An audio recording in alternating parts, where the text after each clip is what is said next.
Got the solutions on Dropbox.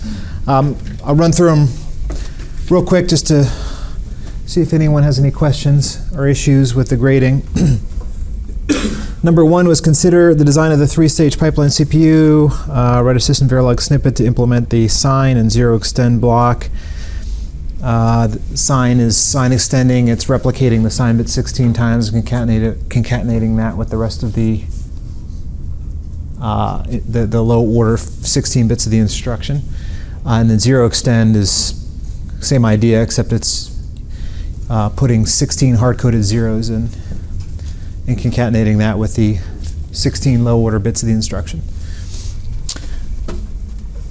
Implement the block that produces the GPIO out signal.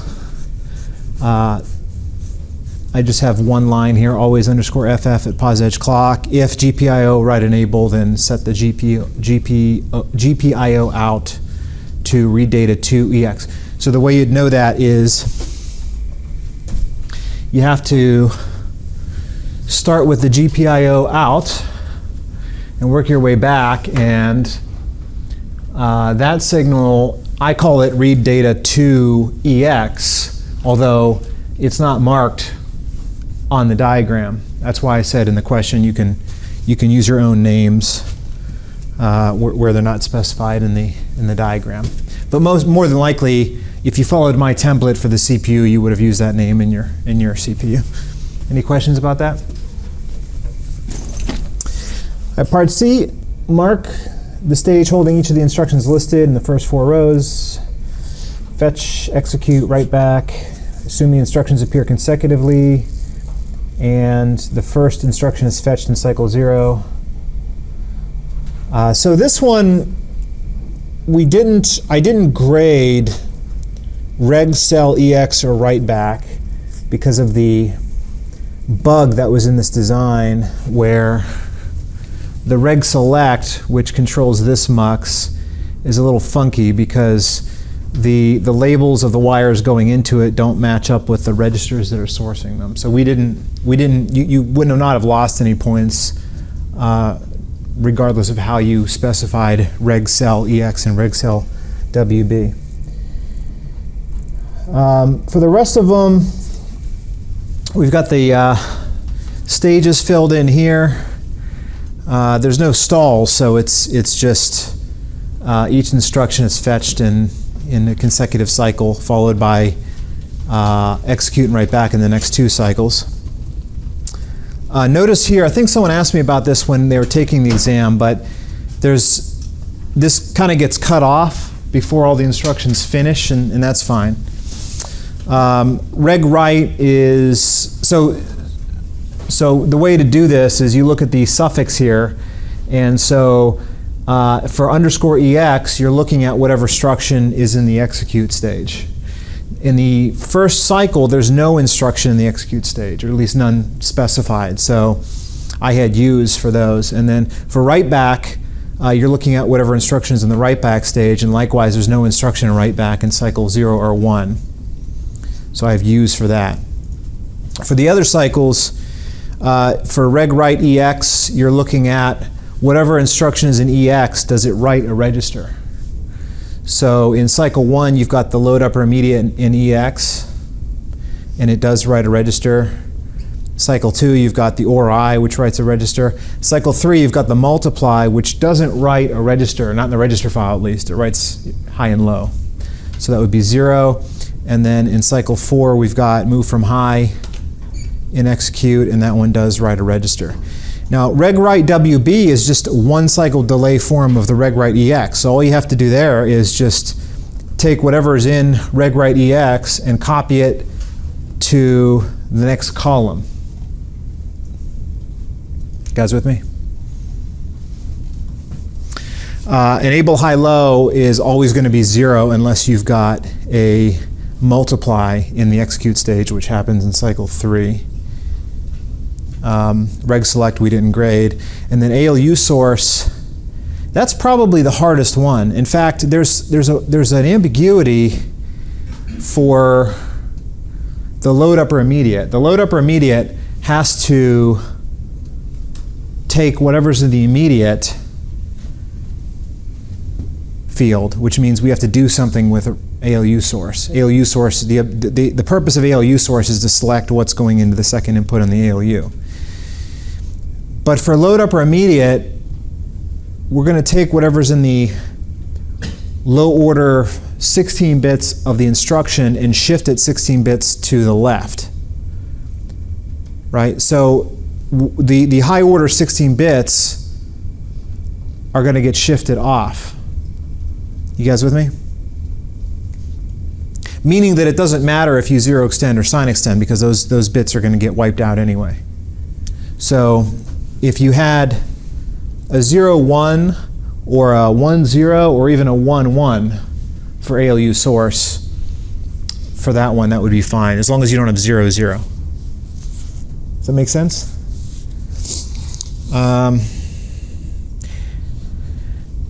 The ORI should have the ORI should be a 0 extend. And how do you know that?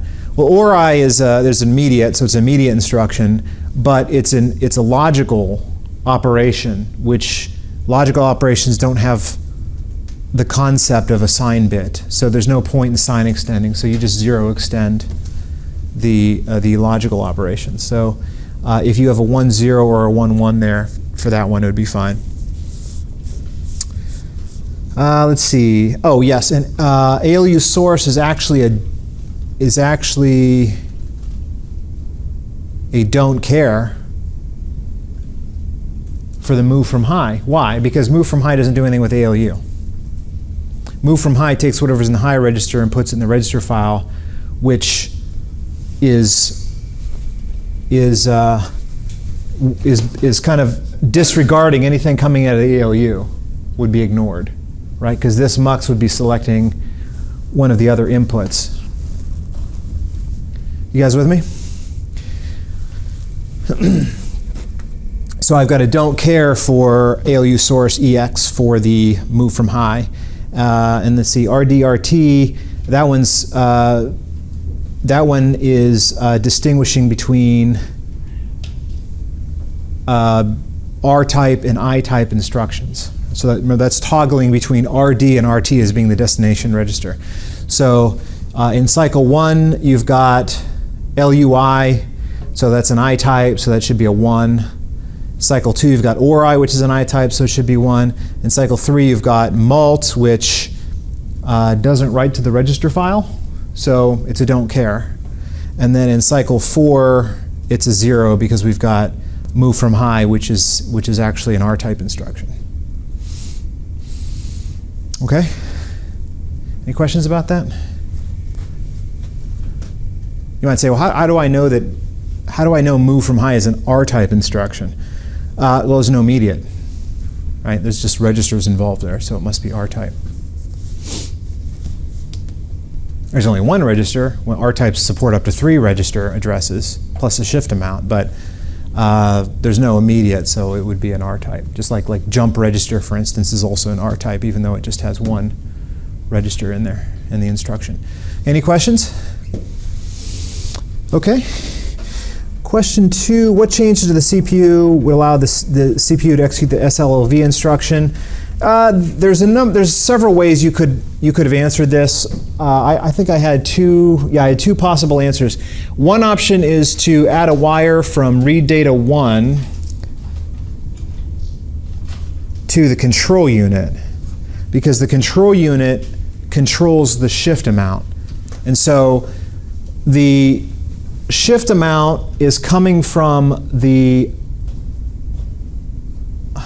S register, RS register. You guys see that? And the RS register corresponds to read data 1. Now, how do you know that? It's because the RS register is bits 25 down to 21, which goes in the read. Oh, you need it. Yeah. I don't want to go through those. Yeah, sure. What's your last name?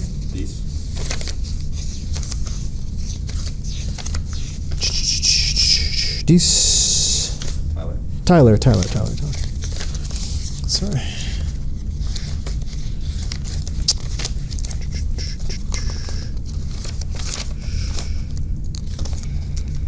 I'll get you somewhere here. There you go. Thank you. RS is 25 down to 21, which goes into read address 1, which matches up to read data 1, which matches up to the A input on the ALU. You need to get data from this wire into the control unit, because the control unit has a built-in mux that controls the shamt, the shift amount, which is shown in this wire here. So that's one option. Another option is to change the ALU internally so it can use the A input as the shift amount, but in order to do this, you would have to be able to tell the ALU that you're doing this special shift instruction, so you'd have to add an opcode for that. Actually, you'd have to add, well, I said add 3 ALU opcodes for variable shifts, which that's assuming that we did the shift right logical and shift right arithmetic variable versions as well. But technically, I should have just said add 1, because we're only talking about the 1 shift instruction. Make sense? Okay. Stall is generated whenever you have a taken branch or a jump. Does the CPU shown on question 1 support the load word? No. There's no data memory. Question 6, sequence of 2 MIPS instructions that would trigger the register file bypass. Just any 2 instructions where you write to a register in the first and you read from it in the second. Wait, that's actually wrong, isn't it? Writing to A, and we should be reading from A. How did that get screwed up? Yeah.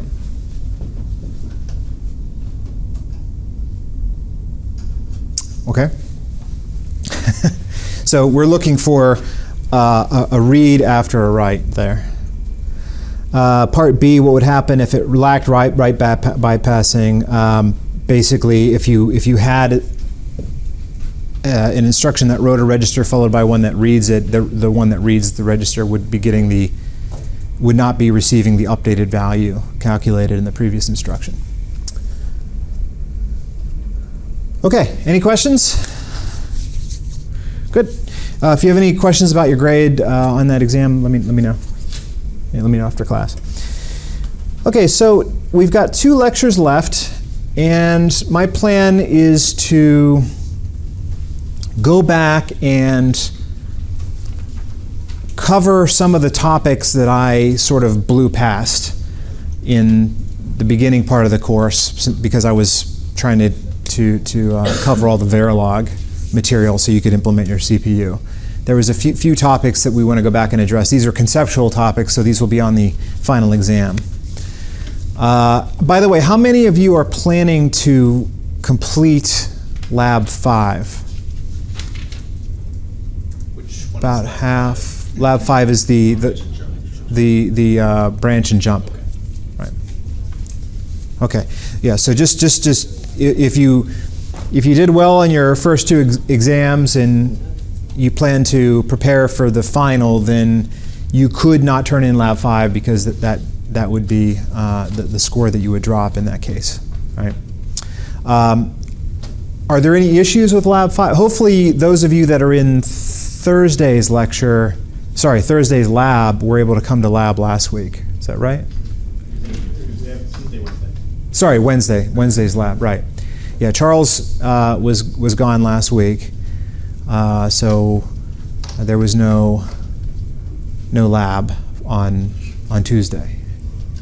I'm not sure if I made it clear, but Rasha was still here, so you could have come in on Thursday. This week Charles is back, so we'll be back in lab, obviously on Tuesday, and then Wednesday, we've got a break, so.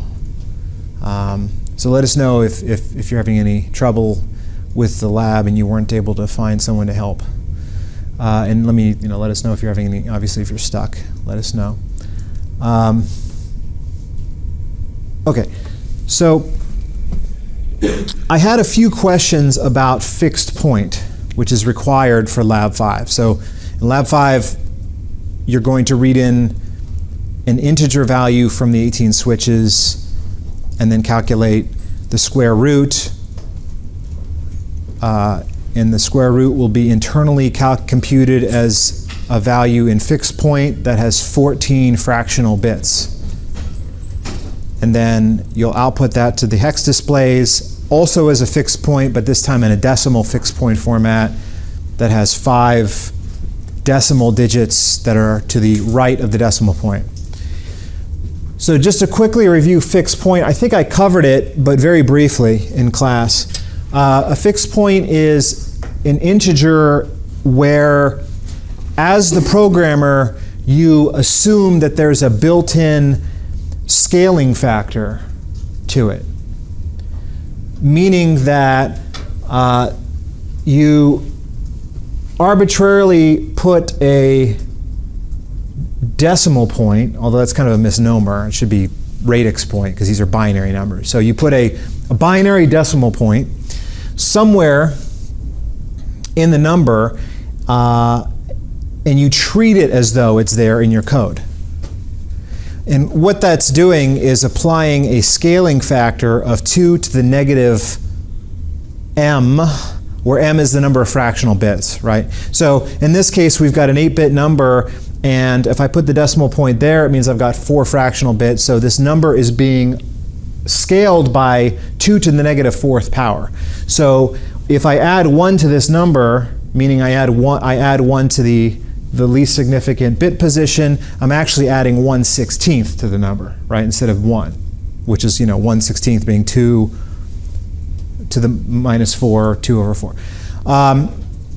So what is that? But there's no hardware support for this. There doesn't need to be because it's still an integer. So you can still add, subtract, and multiply it as if it were an integer. The problem is you have to be careful that whenever you add or subtract values in fixed point, that the two operands that you're adding have the implied decimal point in the same position. Make sense? So if you can't add a number with 4 fractional bits to one with 0 fractional bits, or you'll get an incorrect answer. And if you multiply 2 fixed point numbers, the number of fractional bits, back up here. If you multiply 2 fixed point numbers, it doesn't matter where the decimal point is, but in the product of the two numbers, the number of fractional bits will be the sum of the number of fractional bits in the two operands. You guys with me? So, for example, let's say I have 1, 0, 0, 0. And if I have this, let's see, 0, 0. Okay, so if I have this as 0 fractional bits, so if this is a 1, 2, 3, 4, 5, 6, this is a 6, 0 number, meaning 6 total bits, 0 fractional, then what is that? It's 8, right? Right. But if I have 6 and 2 fractional bits, then it's 2. Number is 2. And if I have 6 and 3, then it's a 1. So this would give us, this configuration would give us 8. This one would give us, what do we say, 4? Sorry, 2. And this one would be 1.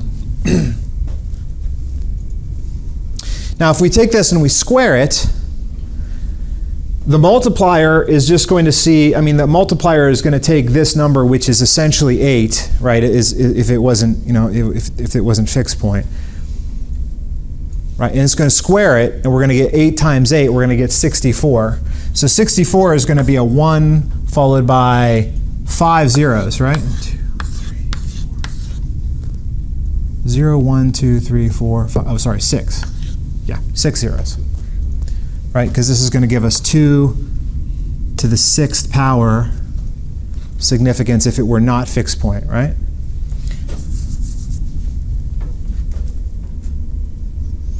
Make sense? So if the number were originally a 6-3 number,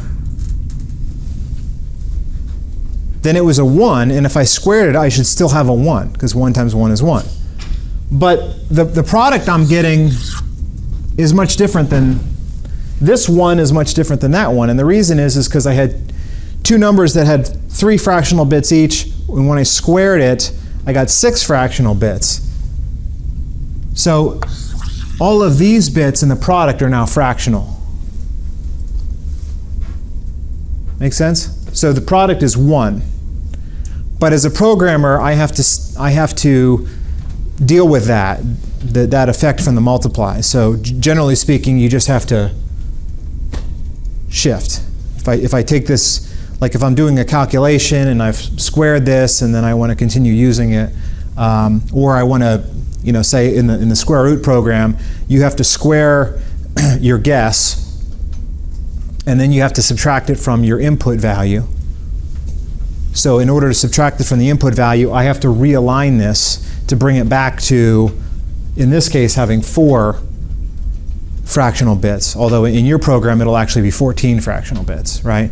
So the solution to that is simple. I can just do a shift right arithmetic. Actually, it should be shift right logical because these are unsigned. And I can shift right logical whatever that register is by 4, which will knock off, sorry, it's not 4, 3. Sorry, 3 bits, which will knock off these 3 bits, and I'll be back to 1, 0, 0, 0. Make sense? Any questions about that? Well, so you get back to 1, 0, 0, 0, but then that's just your number, right? Don't you have to then subtract out the difference to get the actual square value? Yeah, in that algorithm, that's correct. Yeah, so you'd have to. You have your guess, you square it, then you have to readjust the decimal point by shift right logical, 14 bits. But the problem is that actually there's another detail you have to deal with there too, is that when you take 2 values with 14 fractional bits, the result has a 28 bits, right? Which is too many for one 32-bit value because that only leaves you 4 bits left over. Right? So you're going to have to treat the product as a 64-bit number in high and low. So you have to take low and shift it by 14 bits to the right. But then you'll have to take high and you want to recover the bottom 14 bits of high. Right? In other words, when you shifted low, you wanted to, in effect, shift the bits from high into low as you shifted. Because when you do the shift right logical on what the value that was in low, you're going to shift in 14 zeros, right? But you want those 14 bits to come from high. So how do you get them in there? Well, you can use a trick where if you take high, you can shift high to the left by 18 bits, and then OR it with the shifted value. And you say, well, where'd 18 come from? 18 is from having 32 minus 14. 18 is kind of the complement, right, of 14. If you have a. So it's kind of like how when you do like an LI and that gets broken down into LUI and then ORI, and kind of like pair up the 2 numbers. Right. Same idea, just doing that with a piece of high and then the remainder shifted low. That's right. Yep. Okay. That was the reason why we have high and low, by the way, so we can get all 64 bits. Someone also asked me over email, is it possible that you can get an overflow with a multiply? It turns out you can't, because if you the largest unsigned number that you can multiply is 2 to the 32nd power minus 1. So if we took 2 of those, if we squared that, right, we're going to get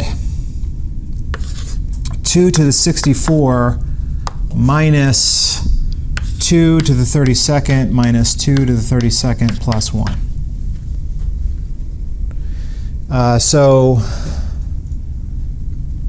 the highest value I can store in high and low together is going to be 2 to the 64th power minus 1, right? which is greater than this number, right? Because this number you have 2 to the 64th power, and you add 1, but you have to subtract 2 to the 33rd power, right? These two numbers get reduced down to negative 2 to the 33rd. So that's 2 to the 64th minus 2 to the 33rd power, plus 1. And that will fit in a 64-bit result. So you can't overflow if you have the 64 bits available for the product. Now, if you only have 32 bits, then it's pretty easy to overflow, right? Which is why we have to have the high and low. We have to have a 64-bit result. Okay. Okay. So now I'm going to switch topics here and talk about adders.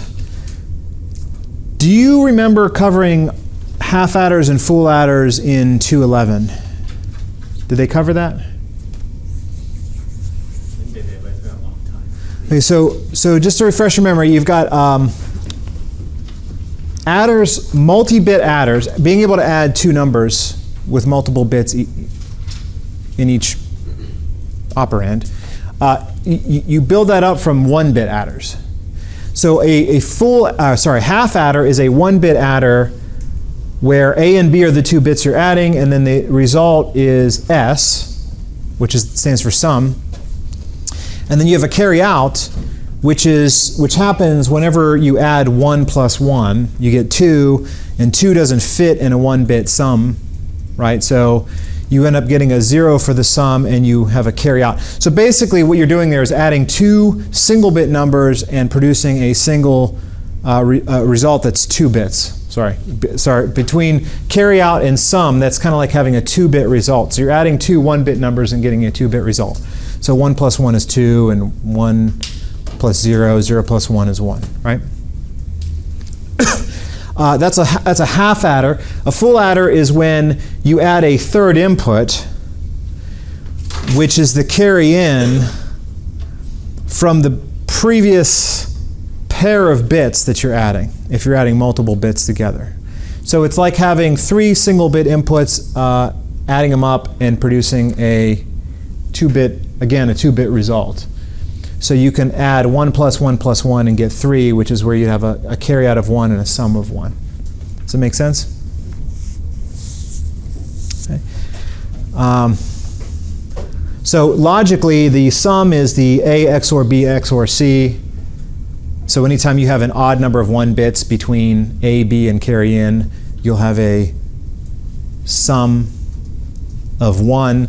And the carry out is going to be asserted whenever at least 2 of the 3 inputs are 1s. Okay. So when you do a multi-bit add, you take the 2 input operands, each of which is multiple bits, and you think of them as being arranged in columns, where each column is matching up to a full adder between 2 of the corresponding bits in the 2 numbers you're adding. So that way, like, you have you add up 2 bits from bit 0, the rightmost bit of the 2 inputs, and then you may or may not get a carry. If you get a carry, that carry feeds into the column to its left. Okay? Which is, okay. So how do you build these multi-bit adders? There's many ways you can build them. The textbook covers 3 that begin with the slowest one, the ripple carry adder. Hopefully you covered that one in 211.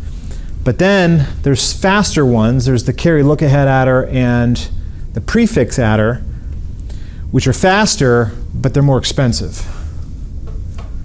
So there's a trade-off between performance and the cost, and the cost is the number of gates that you need to build the adder. So the ripple carry adder is pretty straightforward. It's just a bunch of full adders that you just chain together. You have a carry in that starts everything off. So you have this carry in that's provided by the user. And I didn't emphasize that, but if you look at this symbol for the adder, you've got A and B and S, which are these n-bit numbers, where n could be like 32 or 64. But then you've got a single bit carry in and a single bit carry out. Carry in is generally used, well, we use this in our ALU design, although you might not have noticed it, but when you want to subtract, you can use that carry in as a way to convert one of the inputs to 2's complement. Right? If you convert, remember 2's complement is you invert all the bits of a value and add 1. And so the add 1 part you can perform using this carry in, which essentially allows you to add 1 to the sum. The carry out, on the other hand, is useful for determining if there's an overflow when you add. Say that one more time. The carry out is useful for determining if there's an overflow. Usually unsigned overflow. You don't use it for signed overflow, but if you're adding 2 unsigned numbers, you can use it, or subtracting 2 unsigned numbers, you can use the carry out for overflow.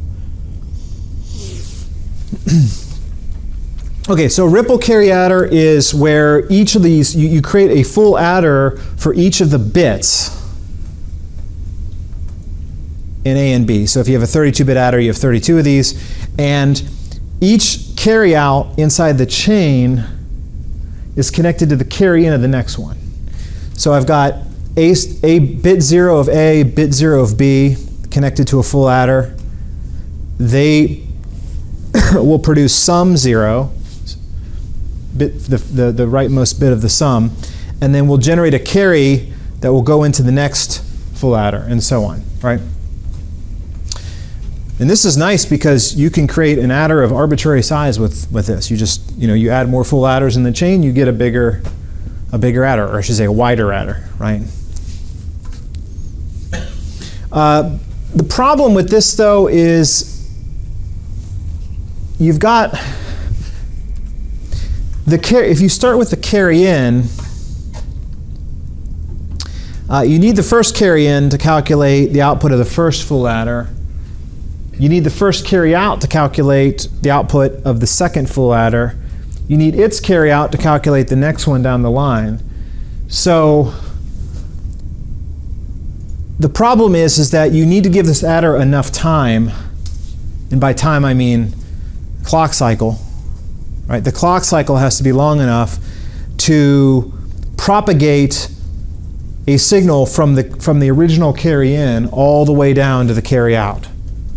So the number of gate delays is proportional to the number of bits. So if T full adder is the propagation delay of one full adder, and you have an n-bit adder, then the total time is going to be n times, the full adder propagation delay, right? Which is almost always too slow.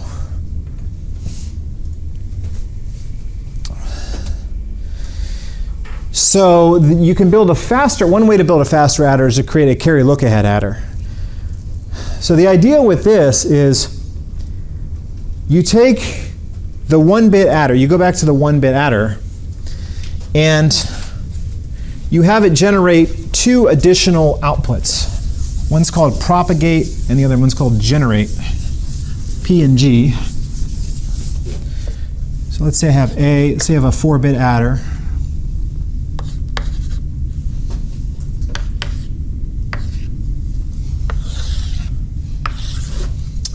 So let's say I have 0, 0, 1, 1, 1, 1, I see, 0, 1, 0, 1, and yeah. So propagate is true whenever at least one of the bits in the 1-bit adder is a 1. So it's A or B. And what that means is that if that adder is getting a carry in, then it will propagate that carry in to its carry out. Make sense? So if one of the two inputs to a 1-bit adder is a 1, then that adder is guaranteed to generate a carry out if its carry in is 1. So it will propagate the carry. It'll propagate its carry in to its carry out. The generate happens whenever A and B are both 1, which is saying that it's going to create a carry out whether it had a carry in or not. It generates a carry out, right? So in this case, like for this example, say, the first bit, if we're going from right to left here, the first bit of these two inputs is 1, right? So that will have a propagate of 1 and a generate of 1 for both of those.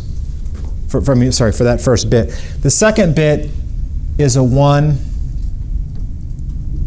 Again, the second bit working from right to left in A is a 1, and the second bit in B is a 0, so that will have a propagate, but no generate. The third bit is a 0 and 1, so that'll also have a propagate, but no generate, and then the last bit is 0, 0, which means no propagate, no generate, right? So I'll take these two numbers, and I'll get a propagate. There's 1 bit of propagate for each full adder, and 1 bit of generate for each full adder, and the propagate will be 0, 1, 1, 1, and the generate will be 0, 0, 0, 1, right? So what that means, by looking at these numbers, I can see that bit 0 will generate a carry, which will then be passed into bit 1. Bit 1 doesn't generate 1, but it propagates 1, and because bit 1 propagates a bit 0 generated a bit, then that generated carry bit from bit 0 will propagate through bit 1, and then it will go into bit 2. Bit 2 has a propagate, but no generate, but again, it's going to propagate the carry that we know will be going in there. And then finally, bit 3 has no propagate and no generate.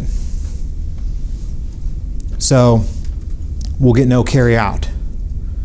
It makes sense? And does that make sense? Because it's a 3 plus 5. So the result of this will be 8.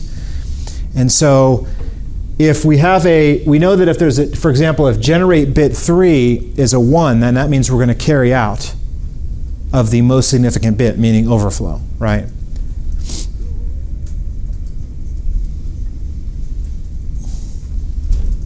Make sense?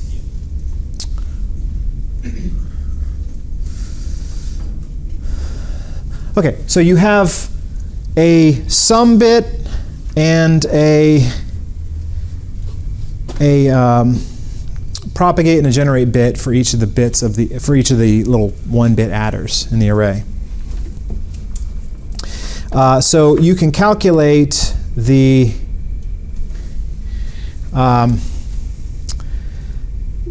so if you have an adder, now in this case they're taking the adder and they're dividing the adder into 4-bit blocks. But ignore that for now. Just assume we have a 4-bit CLA, the Carry-Lookahead adder block. So that way we can calculate the carry out from this block as a Boolean function of the generates and the propagates of the bits inside. And how do you do that? Well, if generate bit 3 is true, then I already know that there's going to be a carry out because the most significant bit is generating carry. So that's all you need to know, right? But if that's not happening, but bit 2, the second most significant bit, is generating, and bit 3 is propagating that, then that will also be good for a carry out. Does it make sense? Right? So if I have a let's see, if I had a propagate, so if I had something just like this, right? So the most significant bit was propagating, and the next bit in from there was generating, then that would generate a carry that would propagate through the most significant bit, and then it would create a top level carry out from that adder. Make sense?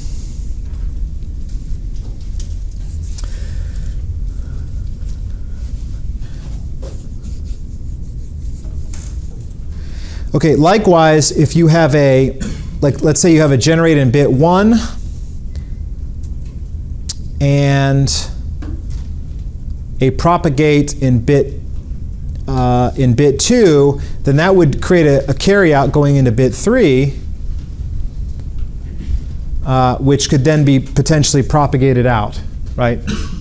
So let me show you an example of that too. So let's say we have a propagate.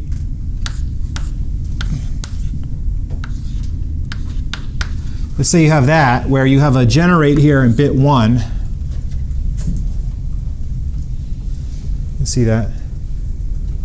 And a propagate in bit 2 and a propagate in bit 3. That would create a carryout.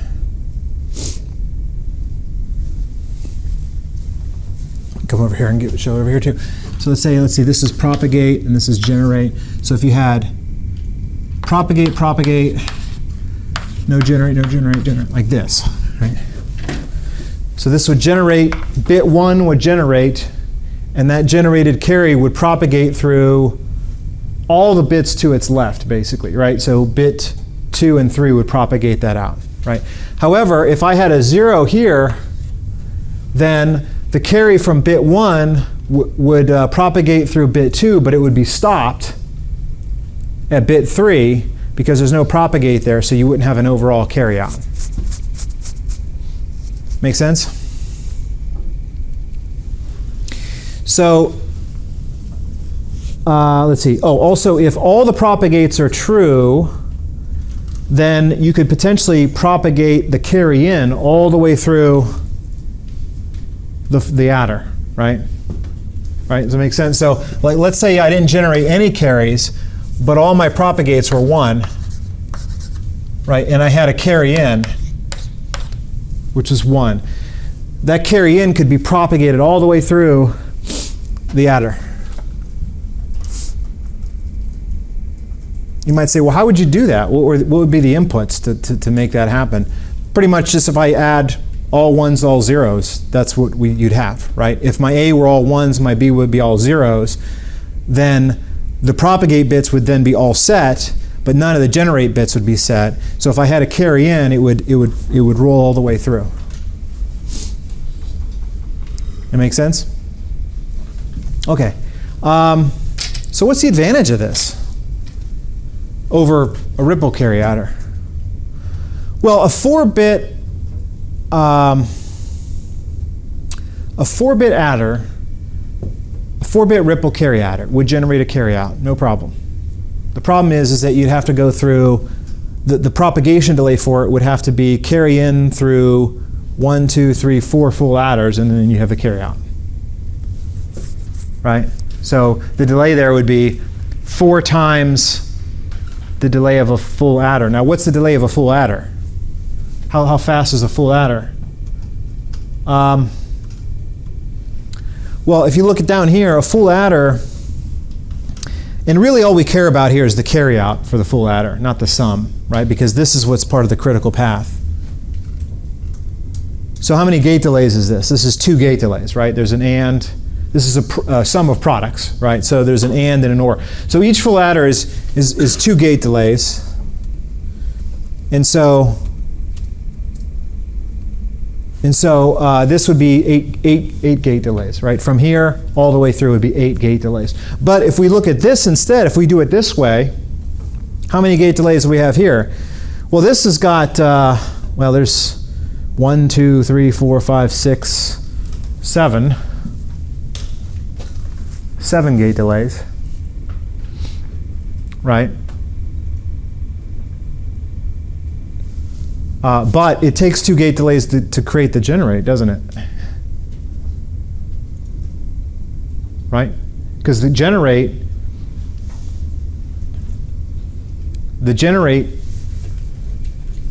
is this. A and B. Did I say two? It's one gate, right? One AND gate. So I create one AND gate to create my generate. Specifically, generate 0, for instance, right? This is the critical path. So if I start from generate 0, so I'm starting from A and B. So A and B, I've got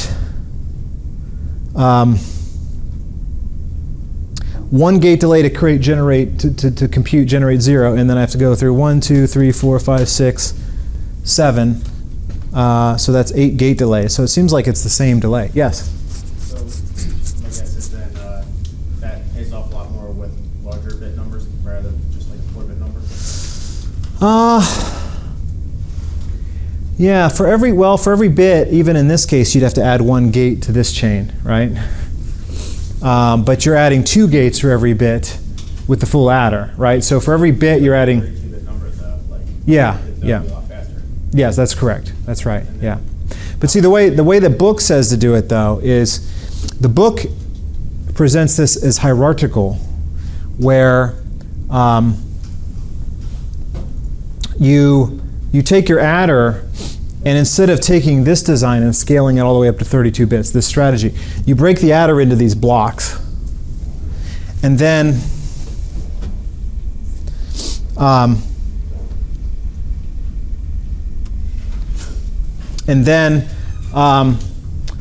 each block of 4 bits, when I say each block of 4 bits, each 4-bit adder that comprises, say, the 32-bit adder, for instance, right? Each one of those can generate its own G and P for the whole group of 4 bits, right? So there's 2 ways to generate. There's 2 ways to calculate, generate, and propagate. You can do it for each bit, right, like I did here, right? Or you can do it for a group of bits, which is what they're doing. So see how they have generate 3:0? So this is the generate that's determining whether that block of 4 bits will generate a carry out, and likewise there's a propagate as well, whether if I have a carry into that block, whether it will propagate a carry into that block. Make sense? So you can calculate those block generate and propagates by combining together the internal generate and propagates. Now this is different, though. This is a little different, because check out how they have this. The generate for the block starts with the most significant bit. If the most significant generate is 1, then the whole block is going to generate 1, right? And if the leftmost bit is generating, or leftmost column, I should say, leftmost full adder.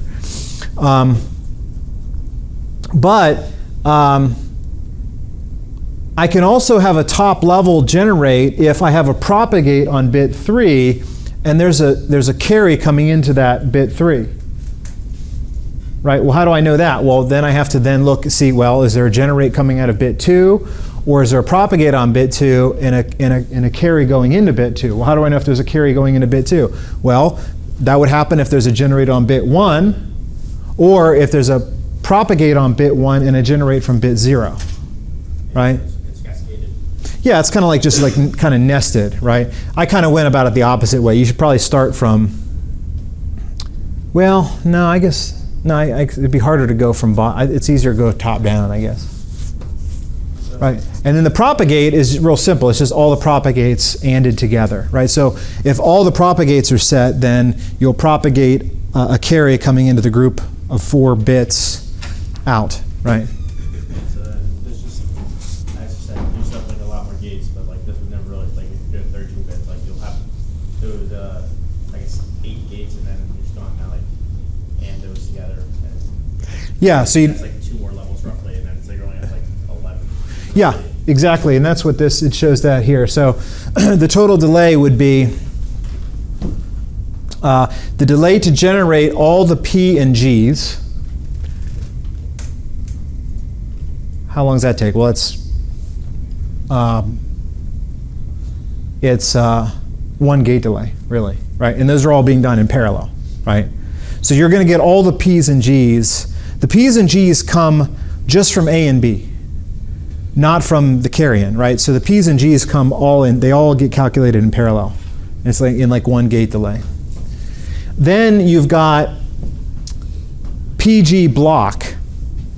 What's that? Well, that's in order to calculate these. These are the block PGs. So you've got the bit PGs and you got the block PGs. The block PGs are going to add, well, let's see, there'd be one gate delay for this OR, right? And then one for this AND, one for this OR, one for this AND, and one for this OR. So you're looking at 1, 2, 3, 4, 5 gate delays there. Does that make sense? So that's one gate delay to get the P's and G's at the bit level, another 5 gate delays to get the block P's and G's, right? Now once you've got those, then you need to, you're basically putting those in series because you're calculating the carries between the blocks from you're generating these carries based on the P's and G's that you calculate from each block, which all happens concurrently. That happens in parallel, but then you still need to propagate the original carry through. You guys with me? Right? So to calculate this carry, you need the top level P's and G's, the P's and the big P and G from this block, and then you have to use this along with this carry in. Make sense? And then likewise, you have the P's and G's for this block, but you need to know this carry in. Right? So basically, you have to take the total number of bits divided by k, which is the block size. So as you mentioned, it's 8, right? If you have 32 bits, you divide it by 4. So you have 8, and that 8 is a sequence, right? So you're multiplying that. Now it's -1 because the first block you get the carry in for free, right? That should be available at the beginning of the add. So it's n over k minus 1, and then you have to multiply that by this AND OR, which is the delay from the carry in to the carry out, assuming you have all the 4-bit P's and G's. Make sense?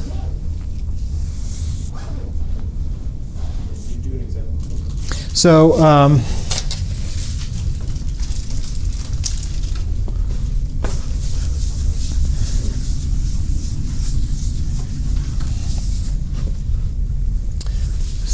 let's see here. Let me think here. How best to do this.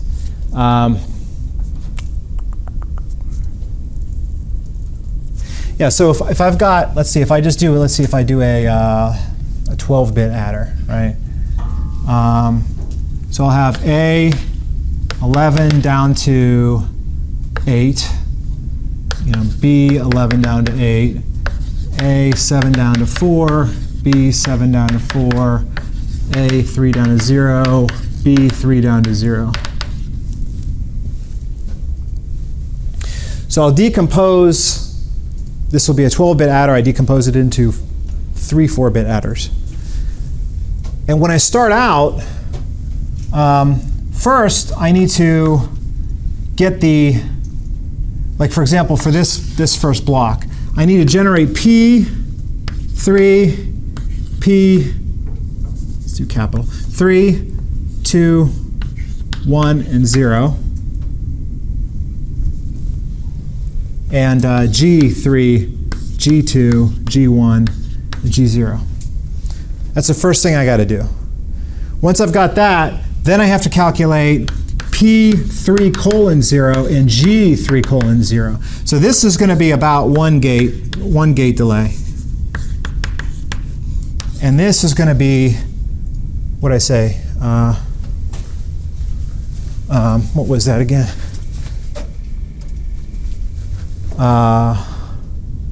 1, 2, 3, 4, 5, 6, 6.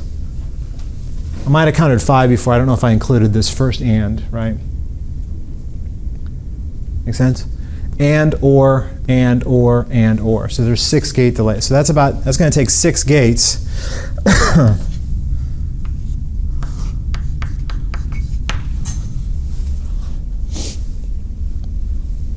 Okay, but ultimately my goal is to calculate C3, carry out 3. Well, let's say carry in 4. Right? How do I get carry in 4? Well, I have to take these guys and combine it with carry in bit 0. So I take this plus this plus this, and that'll give me carry in 4. So that's what's going to give me the carry in that's going from the first block into the second block, this thing right here, right? So that's going to require doing this plus that, and then, well, basically these two, right? But the problem is when I go to the second block, so that'll give me this one. This is carry in, what I call it, carry in 4, C4. This is going to be C8 over here. To get C8, I have to do all that because to get C8, I'm going to use P7 to 4, G7 to 4, which I can calculate in parallel with everything at the beginning. But then I have to also have C4 available to me, right? Because basically what I'm checking here with P7 to 4 is whether I'm going to propagate this carry bit over to that carry bit, so C4 to C8, right? Right? So I can't do that until I have C4. Make sense? So that's why you have to calculate, that's why you have this term, which is n divided by k minus 1 times the delay from the carry in to the carry out of the final and or gate into the k-bit CLA block. So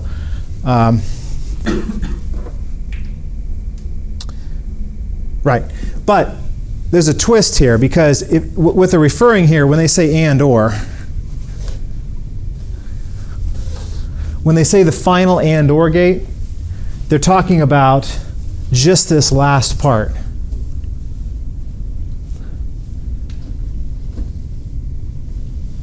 Make sense? You might say, well, why is that? Because all of this stuff here can be pre-calculated. These are all happening. These, remember, the lowercase, well, I shouldn't say lowercase because they're all uppercase here. These single bit propagate and generates are only a function of A and B, which you have at the very beginning of the addition operation. Right? So these inputs are going to be available at the beginning. The critical path is just this part, which is where I'm going from carry in out to carry in to carry out. Here is just 2 gate delays, right? Does that make sense? I don't know if I explained that very well, but in other words, this signal coming into this gate will be ready to go before I'm going to get the carry in here, right? And you might say, why is that? Because this carry in requires that I do all of this, is part of the critical path. I need to know, I have to calculate the carry 3 before I can start doing this part of the circuit to calculate the carry 7. Does that make sense? Actually, so I labeled that wrong there. I should have, the way they have it there is this is carry out 3, this is carry out 7. It's confusing because C could be carry in or carry out, right? This is the carry out of bit 3, this would be the carry out of bit 7. That's the way they've got it labeled on here. 3 and 7. So this carry out bit 3 is also the carry in of bit 4, right? That's the part that's threw me. Any questions about that? Okay, so that's why they have it listed as the final and or gate, right? So that's the part that you're multiplying by k over n minus 1. And then this term is the this is the full adder. So you have to oh, it's k times full adder, sorry, because it's not clear, but inside the group of 4 bits adders, they're actually doing a ripple carry adder internally.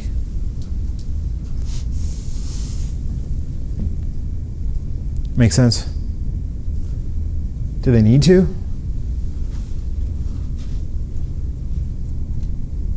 No, they don't need to. They could do a carry-look-ahead for this 4-bit adder too, but as we found out just now, there's no point in doing that, right? There's no win there, right? Because this, with 4 bits, you've only got 8 gate delays. Well, actually, not even that. Well, 8 gate delays to get to S0. So you've got 2 gate delays going through this full adder to get the carry out, another 2 gate delays for this carry out, another 2 gate delays for that carry out, and then you have to go through the final 2 gate delays to get to this sum. Now you might say, wait a second, there's not 2 gate delays for sum. That was an XOR gate. That's 1 gate. That's just 1 gate, but there's no such thing as an XOR gate in CMOS. This would actually be redone as a product of sums. So that would still be 2 gates.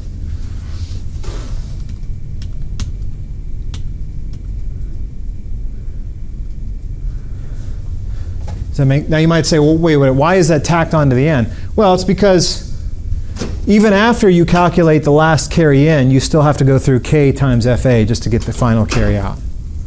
Does that make sense? Can I see the equation again? Sorry? Can I see the equation again? Oh, yeah. There it is. Yeah.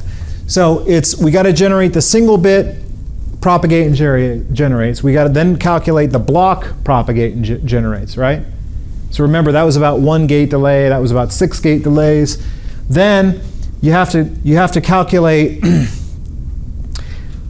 7 for 32-bit adder with 4-bit blocks. 7 and/or gates delays. That's what ripples. There is still a ripple effect through all the blocks, but the ripple effect, fortunately, is That's the and or gate. yeah, that's what's rippling through, right? So you're using essentially the top level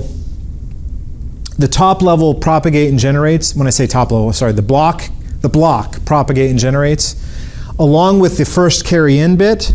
Those alone is enough to get you this, but you have to generate this for each block, right? So these 2 gates are going to be the delay of these 2 is going to be multiplied by 7 in this case. And then finally, this is the final,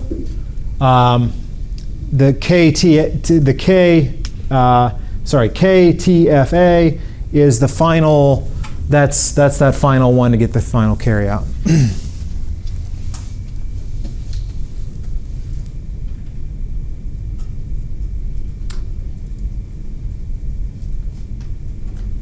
Yeah, actually, I might have, wait, hold on, back up here. The 7 is actually, I might have said that wrong. The 7, the reason we do by 7 in this case is because, 32 by. yeah, you have to calculate these carries 7 times, right, from here to here, and then once you're done with those, then you got the last full adder, or the last, the last ripple carry adder, sorry.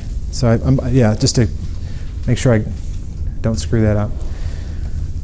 Okay, so that's the carry-look-ahead adder. Okay, then finally we have the prefix adder. This one's kind of crazy. So the idea with the prefix adder is you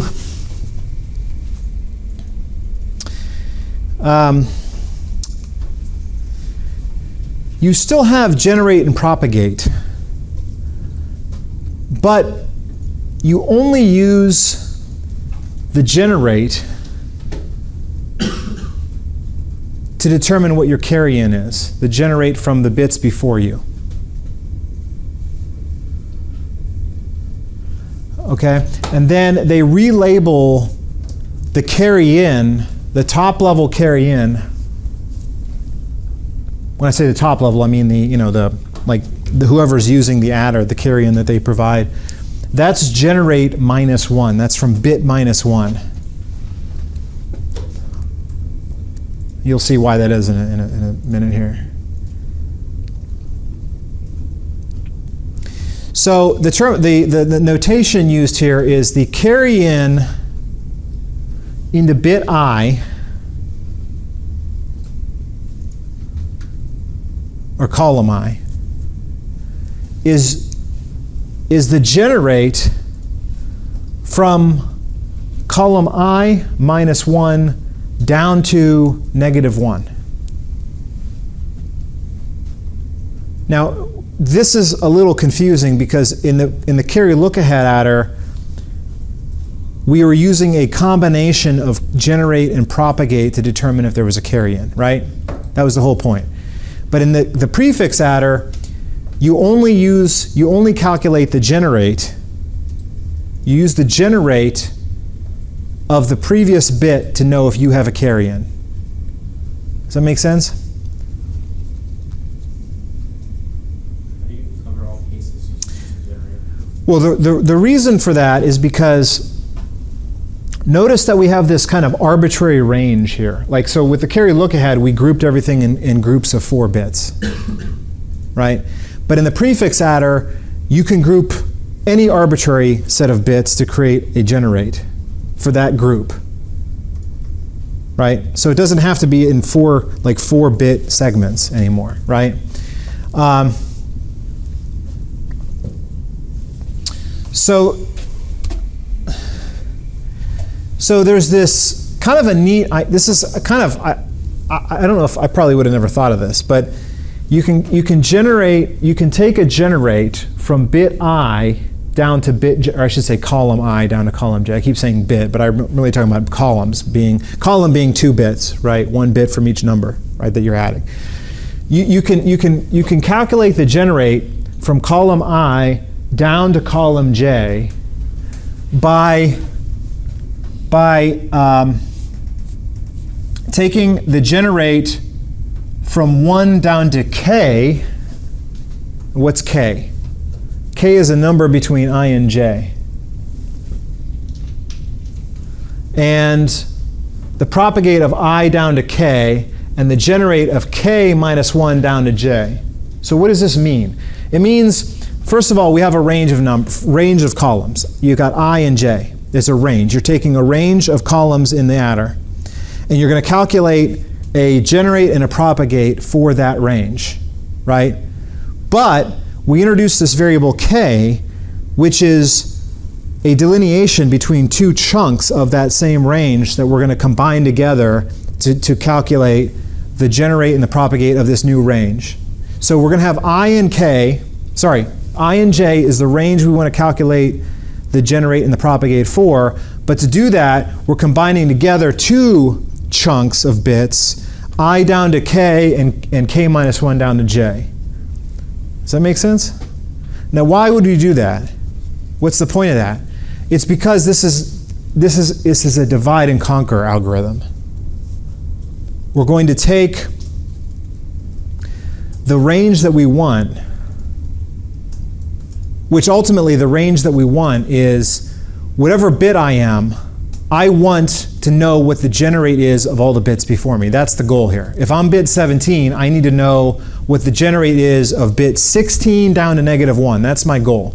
Every column needs its carry-in.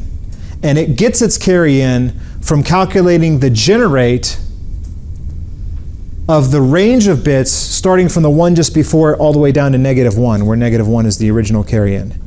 You guys with me? So how do you calculate that range? Well, you break it into 2 halves. And how do you calculate each half? You break it into 2 halves. And how do you calculate each one of those halves? You break it into 2 halves. It's a classic divide and conquer style algorithm. So if I am bit, so let me show you an example of this. So let's say we've got a 7-bit adder. So carry in of bit 7 is the most significant bit, bit 7. I need to know that carry in. That will be the generate of bit 6 down to -1. Okay? But I don't know what that is. So how do I get that? Well, I have to break it into 2. I'll look at the generate of 6 down to 3 and the generate of 2 down to -1. And 6 down to 3 I can further break down into generate of 6 down to 4 and generate, 6 down to 5 and 4 down to 3. Make sense? And then this is going to be generate 6, generate 5, this will be generate 4, this will be generate 3. And the generates of the single bits are easy, right? That's just A and B, right? This guy is going to be generate 2 down to 1. This will be generate 1 down to -1. This will be generate 2, generate 1, and then this will be generate, why did I screw this up? Generate 6 down to -1, 6 down to 3, and 2 down to 1. Yeah, it's an odd number. That's why it's messed up. So this is 3 bits, and this is 4 bits. That's the problem. Yeah, but that's okay. That's 2 down to 1, and that's 1 down to -1.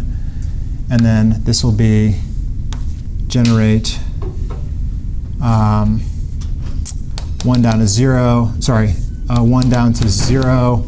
This will be generate -1. And this will be generate 1, generate 0.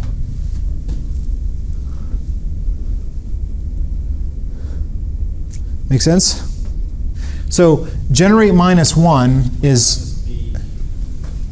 For that last branch, generate 0 down to -1.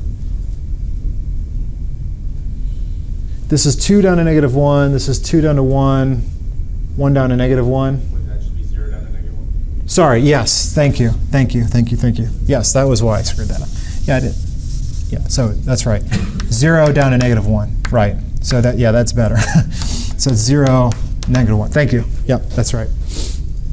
In a real system, would you expect to see like a bunch of carry-lookaheads, and then once the big bits get long enough that they use a prefix adder to like inject in some of the carry-alls like further down the bit line? Possibly, yeah. There's different ways you can combine these together. I've never built a really big adder before, so I don't know. And the semiconductor companies, this is the kind of stuff that they don't usually talk about. But yeah, there's a way you can create hybrid adders. Okay, everyone else clear on this stuff? How that works? So again, the single bit generates is just A and B. Generate -1 is just the top level carry-in. So all of these values are provided to us pretty easily, and then we can combine them together using, you're actually calculating generates and propagates for these, right? But these are the way that you combine, I down to J is being split into I down to K and K minus 1 down to J. You guys with me on this? Okay? Now here's the cool thing about this. This is the part that's really novel, is that when you then calculate C6, because I have to calculate all these separately, C6 is going to be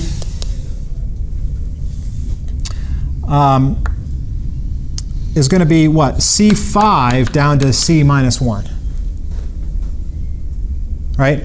And so then I can break that one down into, now, first of all, I don't have C5 down to 1 anywhere here. So I have to recalculate this I have to get C5 down to -1. But I can break this into C5 down to, let's see, where am I gonna go with this? Down to 3, and C2 down to -1. You're trying to show that you can use things Yeah, yeah, you see where I'm getting with this. So the C2 down to -1, I've already got here. I can reuse this result, right, to get this. The problem, though, is that I need C5 down to 3 still. I don't have C5 down to 3. But that's okay, because I can combine C5 with C4 down to 3, and I do have that one there.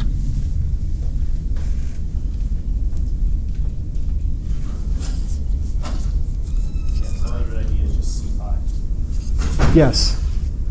Yeah, that's how like for, and then you do it on each level, you start next one for C5, like C4. Sorry, actually, it should, sorry, these are G's here. Actually, G5, but yeah, that's right. You're right. Yeah, I got the letter. This is C6 because it's the carry in to bit 6, but these are all the G's. Yeah, right. Sorry. Yeah, it's a second. Yeah, so G5, I can get that. G5. But that's just a primitive. That's a single bit G. Yeah. And you get to have everything in C4 and so forth and so forth. Yeah. So this is the the diagram that the book uses to show this. It's a little confusing at first, but what they're showing here is these are all the columns, right? And so initially they combine together each pair of bits, but not overlapping. So they have this is G, say 0 down to -1. Right. So first of all these are provided. Well, not provided, but these are just the single bit G's and P's, right? Right. 1 gate delay each, right? Then you combine together each pair, right? So that'll give you 0 down to -1, 2 down to 1, 4 down to 3, 6 down to 5, 8 down to 7, right? And so on. All the way. This is a 16 bit, so we go all the way up to 14 down to 13. Right? So they're pairs, but not overlapping. So if you have a 16-bit adder, we've got 8 of these, right? 1, 2, 3, 4, 5, 6, 7, 8. Yeah. Okay. Then on the next level down, this guy is going to give me 2 down to -1 because I can combine the output of these two, 2 down to 1 and 1 down to -1, right? But and this one is 1 down to -1. Because I can combine 1, which is the primitive one, the one I got directly from the input, but then I can combine it with the output of 0 down to 1. So this will give me 1 down to -1 on level 2. Right? Now you may say, why would you do that? Why 1 down to -1? Who cares about that? Well, you need that for this carry-in. That's going to give you the carry-in to bit 2. Right? See, this guy, it seems pointless, but you still need that. That's your bit 1 carry in. Sorry, bit 2 carry in, bit 1 carry out. Sorry. Bit 1 carry out, bit 2 carry in, same thing. See that? So likewise, like for example over here, like take this one for instance, this is 5 down to -1. That seems like an odd choice, right? But again, I need it for the carry in for bit 6. So I can grab 5 down to 3, and I can combine that with 2 down to -1. It's kind of hard to read this, but you see how this like thing goes 45 degrees, and then it comes over, and then it connects to this line, right? Remember, the T's are where they get connected, the T's, right?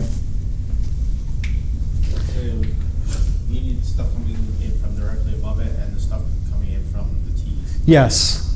Yes, that's correct. Yeah. Yeah, these are all, yeah, that's right. Yeah, that's a good way to say it. Yeah, from directly above, and then the T's are when you go 45 degree and then you cut all over and then you T into that guy. Yeah. Right? Just because 2 wires cross doesn't mean they're connected. Yeah, it's when they're T'd. Yeah. So what does this all mean? Well, it means that we can calculate all the carry-ins in log base 2 stages of this black box, right? What's the black box? Well, the black box is the thing that allows you to combine together basically the 2 P's and G's that make up the 2 parts, right?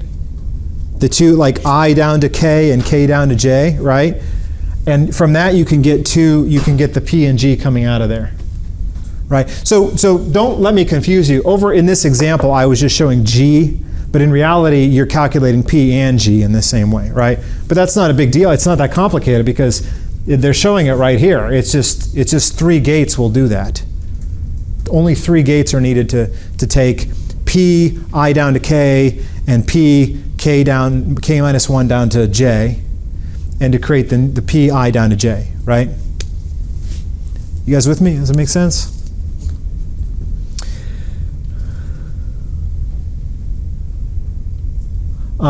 Now this box, this is these boxes, this is just the regular,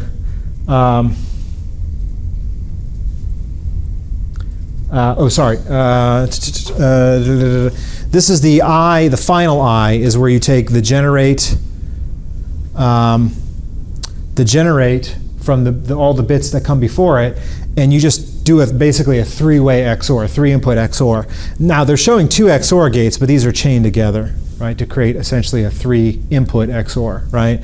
So each bit just needs the G from all the bits that came before it, as well as its A and B, and it gets the sum, right? So that's what this is. That's what these boxes are. And then the black boxes are the combining of 2 ranges to create the consolidated range of P's and G's. And then this is the square box. These are just the original single bit P and G. Now it's confusing because the book says you probably can't even read that from back there, but I colon I and I colon P I colon I and G I colon I. Those are the single bit guys, right? So this is the whole prefix adder. This is everything you need to make the prefix adder. This slide shows the entire thing,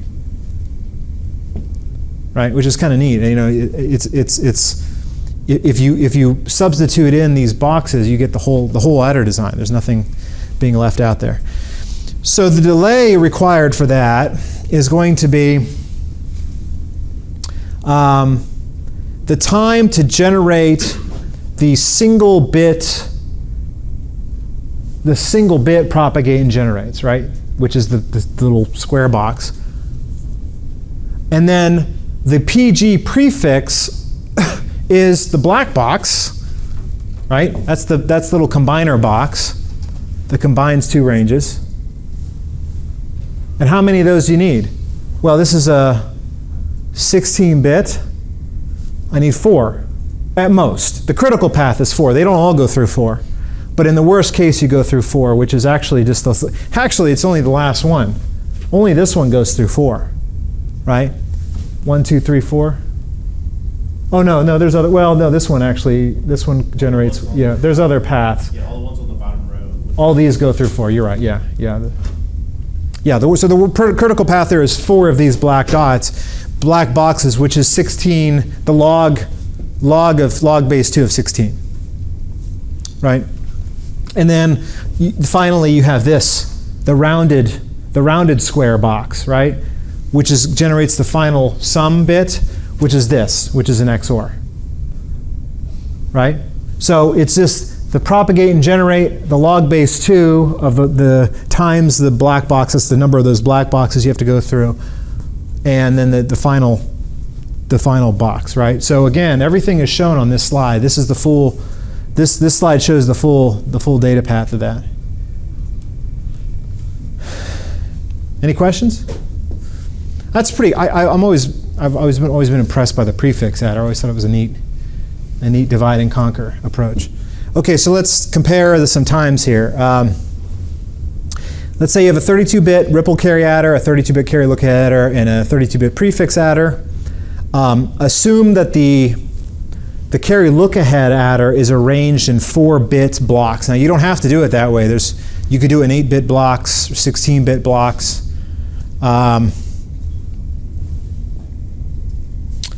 Or you could do something crazy, like you could have each block could be a prefix adder or something like that. But let's just, given those, 2-input gate delay is 100 picoseconds and a full adder delay is 300 picoseconds. So given those parameters, you can just go back to the three equations of the delay equations, and you can see that the ripple carry is 9.6 nanoseconds, the carry look ahead is 3.3 nanoseconds, and the prefix adder is 1.2. So there's a huge difference there for the prefix adder. Now this is only obviously counting the delay and not how many gates are required total. I think I'll leave that as a leave that question for later. Maybe put on the exam or something. Well, obviously, yeah, you expect the prefix adder to require the most gates. Okay, any questions about that? There's other adders too. There's a carry save adder, for instance, which is where you calculate the sums and carries separately. But these are the three that the book presents. Yes? I have a question. Where do we get the K from in the look ahead? That's 4. K is the block size. So if I go back to, yeah, K in this case is 4, so it's going to be 32. N is 32. K would be 4. Oh, wait, I see. I was dividing by K minus 1. Oh, yeah, no, it's, So yeah. Yeah, N divided by K. Yeah, because this should be 7 in this case. 32 divided by 4 is 8 minus 1 is 7. You got to go through 7 of those blocks. You just need to generate the last carry. And once you got the last carry, then you take that through the full adder, or through the ripple carry, the 4-bit ripple carry, and you get the final carry out. Right, so, yeah, so you're going through 7 of these guys to get that, then go through there and you got the final carry out. Okay. All right, so those are the adders. So, yeah, we can stop there, I think.